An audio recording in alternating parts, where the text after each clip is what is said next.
Okay. Bob, to get us started, give me two truths and a lie, please, sir. Sure, sure. I'm a five handicap golfer. Hmm. I love spy movies, mysteries, and thrillers, and I was an elected public official. Okay. Five handicap. Good for you. You like spy movies, and you were an elected public official. You seem like a heck of a nice guy, Bob, so I don't know why you would be an elected public official. Just kidding. Maybe you were. Spy movies. I'm going to guess that you don't like spy movies. I am not a five handicap golfer. That's the Ah! one. Do you even play golf? Yeah, I enjoy the game, but I do not have the time to ever get the handicap down to five. So I enjoy spending time with my wife and friends on the course, and as long as I'm hitting more good balls than bad, I'm a happy golfer. You don't want to ruin a nice walk after all. So I get it. So you were an elected public official. What office did you hold? Yeah, I served as an elected city commissioner in the early '90s, and it actually was a great experience. You know, I grew up in a relatively small community and have always had an urge and a desire to, be involved and, help make things better. And I don't know if you remember in the '80s, but our region of Western Pennsylvania was decimated when the steel industry collapsed and, the economy began a transformation away from heavy manufacturing. So we had a lot of issues that, we were dealing with at that time. So made some lifelong friends. I'm still actively involved, no longer as a commissioner, but certainly helping behind the scenes. So it was a good way for me to get further involved in the community and, learn some things that, have stayed with me over time. Yeah, I appreciate that. Appreciate that. We need good people to take on responsibility like that. So I'm grateful. All right. Well, great job.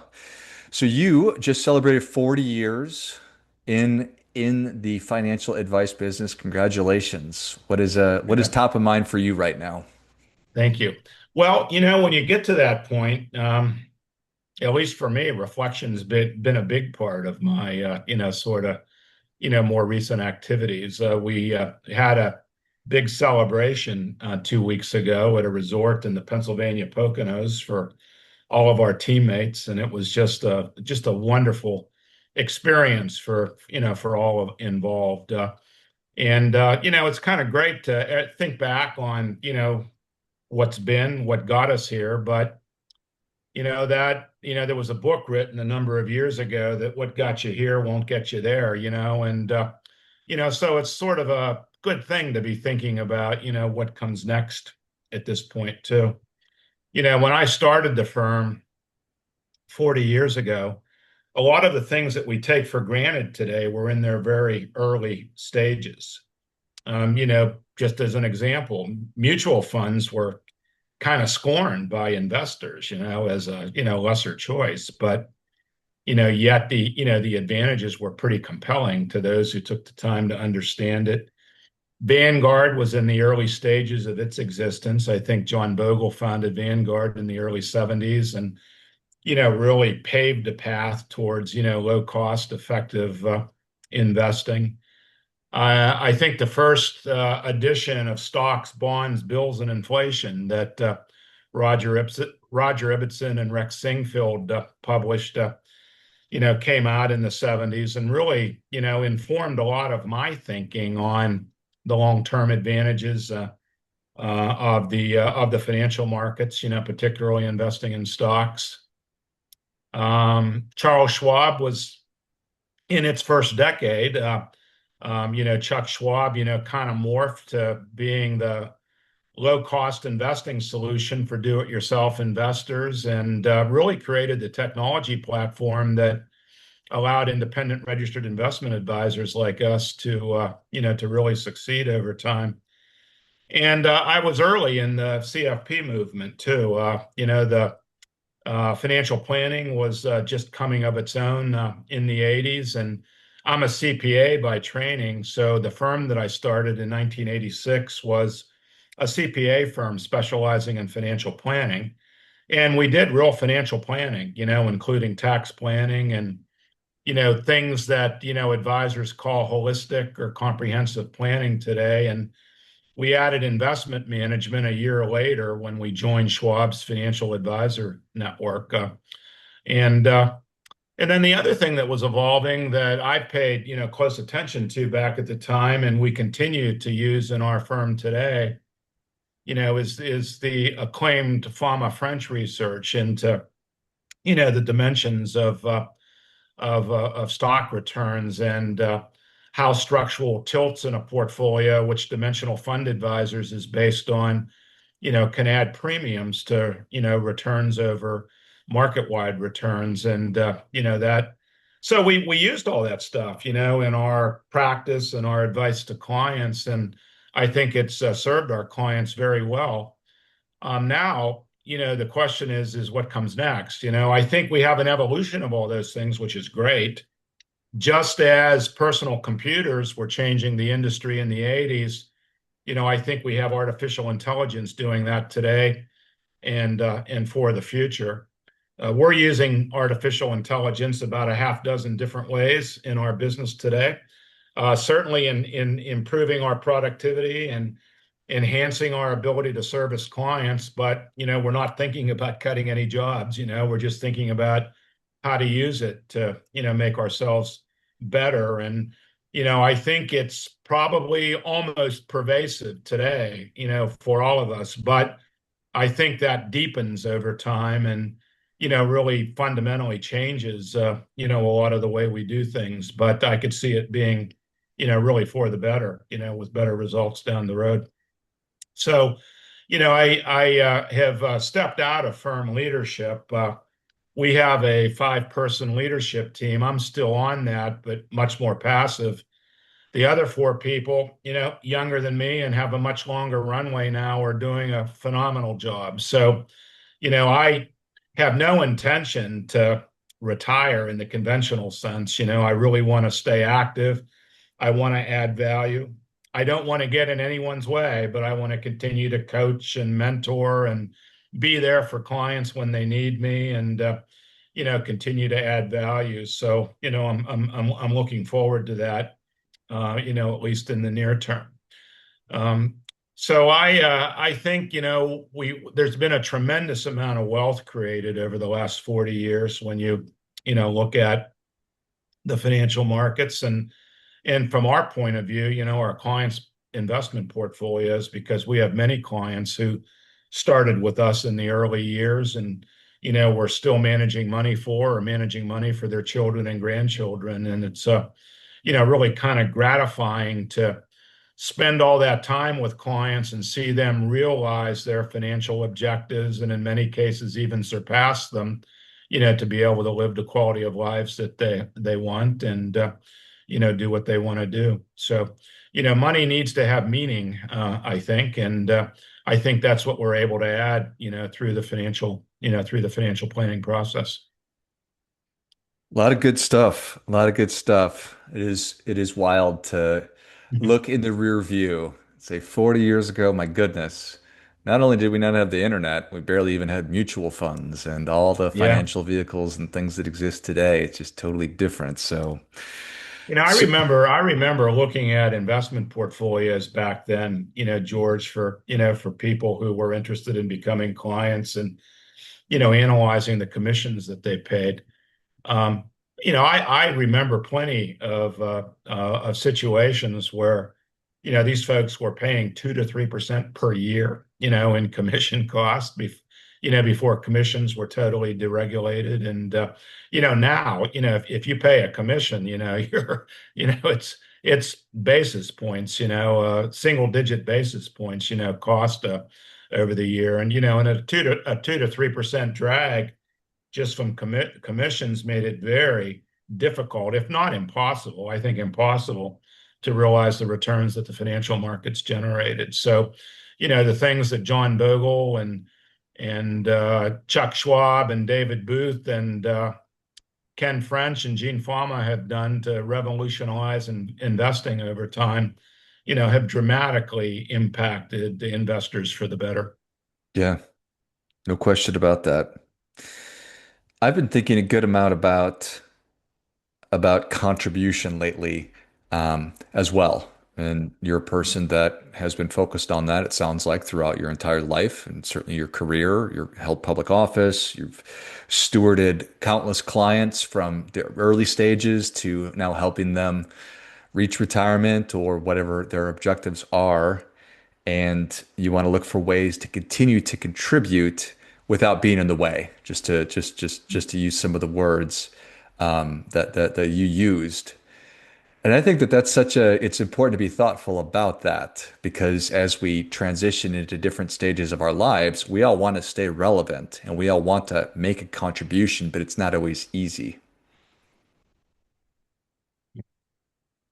Yeah, yeah, that's an interesting thing. When I started the firm in 1986, I got involved with a lot of local businessmen who grew up in the area like I did, and we all wanted to do something to positively impact the region from the circumstances that existed at the time, and it was really a wonderful way to give back and collaborate, with others of like minds. And, when you do something like that, you have to do it for the reasons that you're involved with, not to, just meet people to, try to sell services or products to, that just doesn't work. So getting truly involved in causes, that make sense, has been a, big part, of my past and something that I continue to do. I'm active with four nonprofit organizations now, and I really like helping people make things work and creating the organizational structure and infrastructure to stand the test of time. And I'm actually looking forward to being able to spend a little more time on that. And then professionally, it's the coaching and mentoring that really stimulates me today, and it's the education, that I think my experience, can help inform that, that I'm really excited about.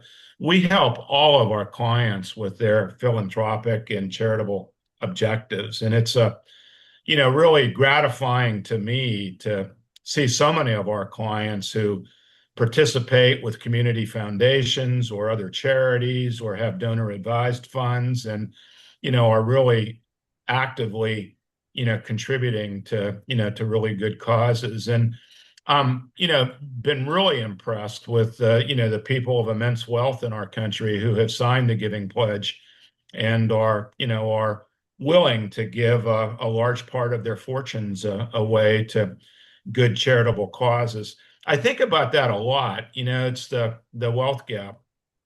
I've read enough to know that the middle class and even the upper middle class throughout the world, they're expanding in numbers. So, people are moving from sort of that bottom class up into the middle class and up into the upper middle class. But really, what's been phenomenal, and I think it's a mathematical certainty that it continues, is when you think about very wealthy people who only spend a fraction of their earnings in net worth, and then you compare that to the bottom 50 to 60% of households from an income point of view who are really living paycheck to paycheck for the most part, that wealth gap, just continues to increase. So, how do you manage that over time? I'm not sure that it's wise to put a lid on how much wealth people can accumulate through, good entrepreneurial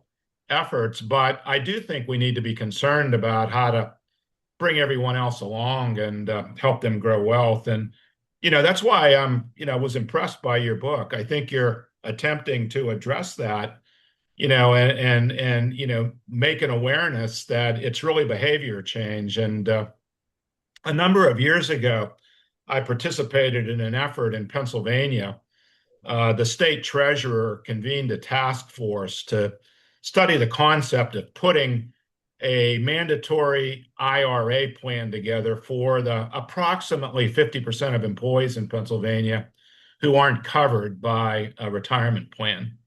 And I think it's a really, really important thing to do.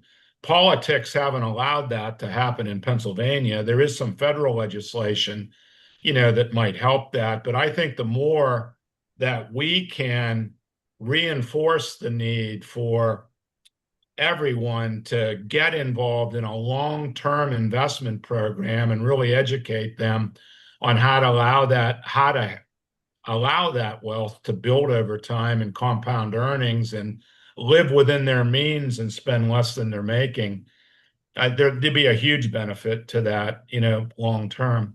We have issues with Social Security, trust fund solvency, and what might happen to future benefits. And, that could be, one piece of, many pieces that allow us to solve that issue over a longer period of time. So I think a lot about that, how, we can really improve our financial literacy efforts to, give those folks the right advice and the right tools so that when they do invest, they can avoid the hefty fees and commissions and, invest in a really appropriate and prudent long-term manner.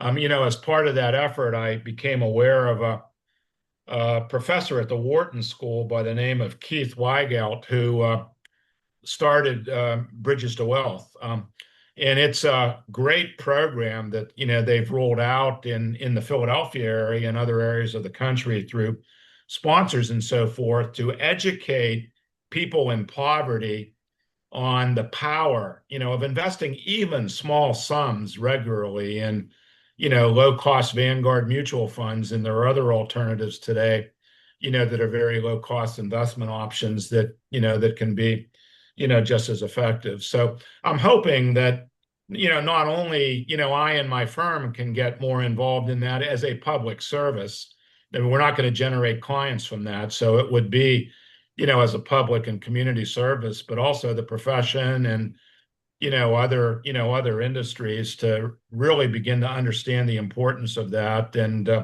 create a better environment and framework, for people to save long term. Yeah, I think that's well said. And it's a major concern of mine too that we have a lot of people who are feeling more disenfranchised and disconnected from the promise of the country and capitalism and all that stuff. And you start pointing fingers at the wealthiest and most successful among us. And I think that that's a flaw. It's flawed thinking as well. Yeah. So money and meaning, that's those are that's pretty heavy stuff. Yeah, it is. And I think that's the really the end objective of, really good financial planning is, how do you give meaning to your money? And, how do you structure, your balance sheet and what you're directing your resources to achieve your financial objectives over time. Just the process of clarifying what financial objectives, folks have is important. You have to know, where you're going, or where you want to go, I guess, before you can, possibly get there. So, I think it's the value that, that financial planning brings. And, I think those needs or objectives or whatever you might say increase over time too, from, what might be very basic, early in your career and life to, being much more substantial as you age and accumulate wealth and have heirs who are depending on you and perhaps charitable causes that you want to benefit. So, kind of living the life stages with clients has been, particularly rewarding for me too, and helping them not only define, but realize their objectives and direct money to the causes, whatever they might be. Do you have certain questions that you find yourself always asking? Favorite questions? Yeah, well, it's going to vary, based on, client by client. But, as we kind of get into the process and, getting to know clients better and understand their needs, those questions come up continuously based on what their needs, circumstances, and objectives are. Probably the most open-ended question is, well, what do you want to accomplish over time? Do you have a thought on when you want to be financially independent? Do you have any thoughts on the magnitude of wealth that you might need, to achieve that? Those are things, obviously, that, we can put numbers to, but, it's still going to be dependent on, what those folks want to accomplish. We find that almost all of our clients are, very concerned about family, first and foremost, and that's probably right. And then, beyond that, as they accumulate what they might consider to be surplus wealth, it gets into, to other things. So we have a broad range of clients from, those who are just starting out to the very wealthy.